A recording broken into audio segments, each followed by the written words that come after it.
since we have this Firewall painted up, and I have a lot of parts, you know, you have an entire cars worth of parts that are not on the car, so that takes up a lot of space. Things get moved around just by necessity, so that you have a lot of stuff that you don't want to lose. So I have a bag of brand new Firewall gaskets for a non-AC car. I think it's like 67 through 72. And right here is one of them, the white piece. This is for accelerator pedal. Now I'm not going to completely bolt this in right now because I do need to put the pedal on there and the bushing inside of here. But so that when we do get all that ready, all we have to do is just kind of pop it back off, and it's all together. It's a whole assembly. And it simply just fits in there. We're going to put the nuts on it, just a couple turns, make sure that it won't fall off or anything. Then it'll be ready. The things are getting out of the way. We're not having as much stuff to go through. Now you might be like, okay, what if you still need to paint these outside areas here? Well, this is pretty isolated here. We can just run some plastic across here, tape it to the floor, tape it to the cowl, tape it to the inside of this, and it'll seal it out. And that's along with taping the holes up on the outside. Just a sheet of plastic and casing it, okay? If it gets out here too much, then no, we won't be putting that on now. But a lot of this stuff, like I put the brake assembly on, the pedal assembly, that sort of thing, and I put the new insulation covers there. I put a couple of the Firewall plugs into place. Our wiper pivot seals, I just have them setting in place. The actual mechanism with the rubber and the butyl, that'll come later, but I have all of that right here. We'll just kind of leave it there for now because this is where it belongs. The rest of the Firewall kit, like for the steering column, that stuff there as well.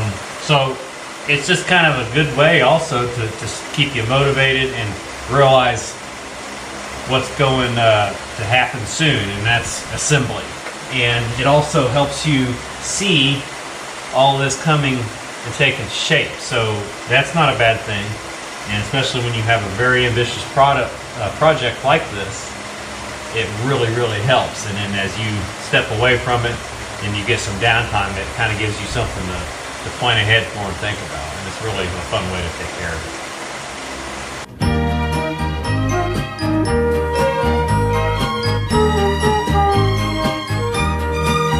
Now is a great time to like and subscribe.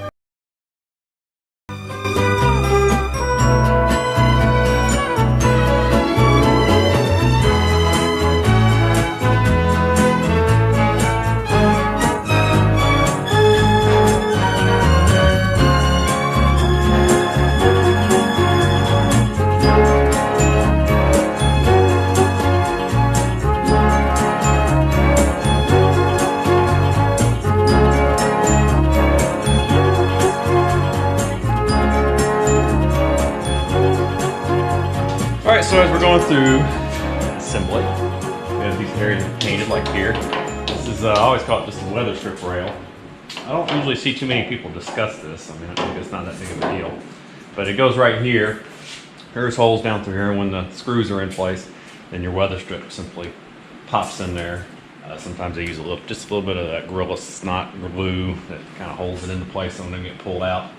So it'll sit there, and it always looks good because it has this piece of stainless, and then if you have your drip rail, it gives it some dimension, some layers. So to keep this one watertight, it had a piece of weather stripping, kind of a open foam, I guess you could say, not closed cell foam, went down through here. And I've cleaned this one up. It had a little bit of surface rust, so I used some POR 15 on that. I kept it off the stainless, and then I polished the stainless up a little bit. So you got two of these, one on each side, and we'll show you what we use for weather strip. So we have both of them together here. I've used different things in the past. I've used like double-sided tape. Probably my deviation away from double-sided tape is it's a little too thin. You might get into a little bit of a gap up there, and you might have a spot where air or even water could get through, and that's not really a good thing. So go down to the hardware store. We got this Frost King, any brand would do though, rubber foam, and it's a 3/4 inch wide. Now if we look at some of the remaining stuff that was on these rails, it is, you can hear it, kind of that, it's crumbly now, but it's that foam that's been compressed and it's set on top of here. It's roughly 3/4 of an inch wide. Kind of hold it up here. That's pretty much what you got. Now this stuff is obviously brand new, so it's not going to be as compressed as the old is. So you have that, okay? That'll make a really good seal in there, and especially when you go to use the screws to place it in there, it's really going to do the job good. So it's going to seal it up good. You're going to have a fresh product in there, because even the old stuff, if you've never taken it out, it's going to be crumbled a little bit, and you might get a water leak in there in the rain, or if you're spraying it down with a hose or even a power washer, and all that water's going to right into your interior, and you're going to have rust issues again. We don't want that. So we're going to use this. I believe it's 6 feet from this tip to the other tip, so you need 12 feet of it. This is 10 foot, so I went ahead and just bought 2 rolls, so I got 20 feet. We can use it maybe for some other little areas, maybe around the air conditioning or HVAC box, maybe something like that. So that's what we're going to do. We'll show you after we get it on there, and like, you know, self-adhesive kind of thing, and then show you what screws to use.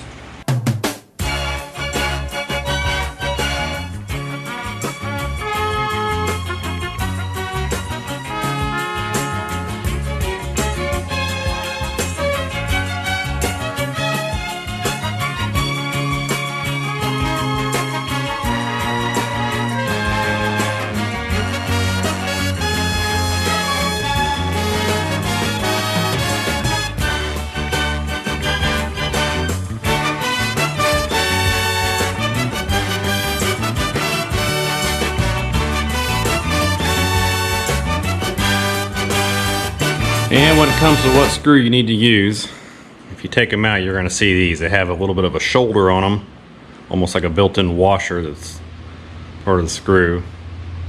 And it's about 3/8 of an inch long of a thread.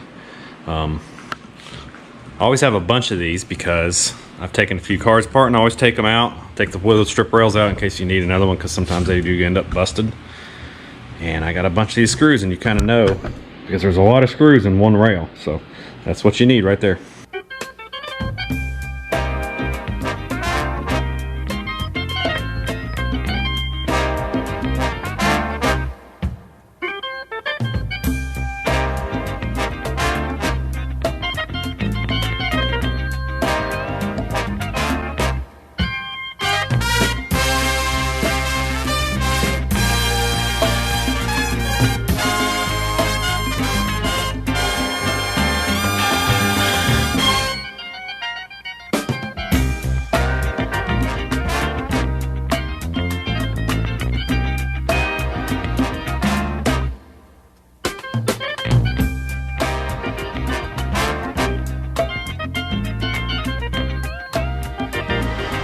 Well, it'll be a minute until I really need to put bolts in here and anchor these fenders down.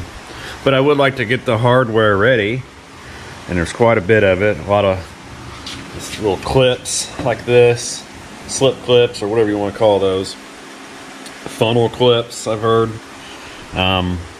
So there's quite a few of those on both fenders, and then the corresponding bolts that go with them. I've been through this enough times, I kind of have the size memorized. Now these will get studs with those slip clips, bigger slip clips, and then they'll get a nut with a large washer on them. And what we want to do is we want to go get some new ones or refurbish our old ones. And I don't have any new ones because I have so many old ones that are actually restorable. So over here we have this bolt bin I bought a couple years ago. And I put a lot of our Chrysler fittings, larger fittings mainly. And we got engine bolts, and, you know, torque converter bolts, crank bolts, all that kind of stuff. And up here is mostly the body related stuff. So we got all the fender washers, and of course there's different thicknesses. So these are always handy to keep. Now, yeah, they look like crap, but a couple seconds in the sandblaster, you've got a pretty good little product. So what I did, I got these are mostly your fender bolts, and then there's 2 different size washers on them. At least on these there are. Actually, I want to say there's 3, because Some of these come from different things, but they are technically the same bolt. That one's a little bit longer, but most of them have that little starter right there, and then the built-in washer on them. So what I went ahead and pulled these all out. This is the one that we want, and this one came off of our 75 Swinger we had. I could tell by the light green minty color.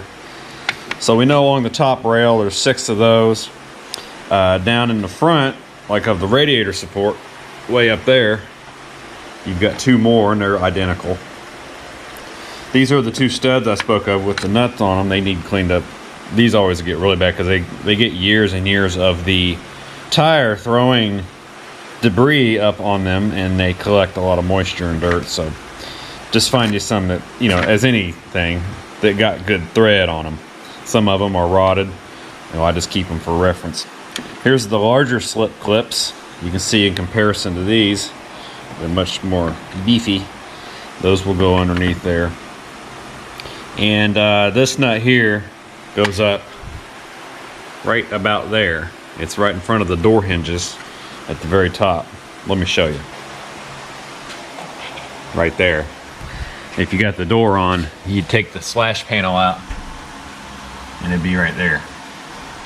I also have the slip clips for these bolts sitting up here. I got 6 of those, and this is one fender, that's the other fender.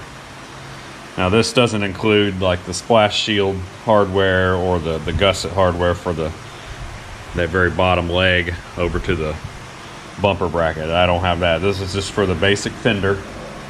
And we'll take this and sandblast all these individually, and then we'll have our hardware. We'll probably just put some primer on them or something to keep them from getting any surface rust on them, and then we'll have them ready when we do bolt our fenders down.